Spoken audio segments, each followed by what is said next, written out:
यति बेला लन्च गर्दैछौँ हाम्रो पाहुनाहरू लन्चको कार्यक्रममा सरिक हुँदै मैले यहाँबाट लन्चको भिडियो किन खिच्दैछु भने लन्चलाई हेर्नु कहाँ बसेर लन्च गरिरहेको छ देख्नुभयो भ्यू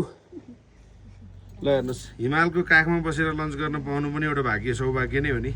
कति हाइट चाहिँ कति रे उहाँले विदेशदेखि आएर खिच्न पाउनु भएको छ यस्तो भिडियो भने अरू स्वदेशवासी नै हुनुहुन्छ जस्तो लाग्छ प्रसन्न हुनुहुन्छ एकदम हजुरको के छ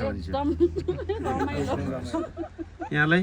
रमाइलो उहाँहरू बागलुङदेखि आउनु भएको पाहुना हुनुहुन्छ भने उहाँहरू नवलपुरदेखिका पाहुना हुनुहुन्छ पादानु है यो मेरो कुरो सुनेर नबस्नु फोटो खिच्नु पर्यो के ए ल हेर्नुहोस् यस्तो सिनमा मजाले बसेर लन्च डिनर गर्नु भने पनि भाग्यको कुरा हो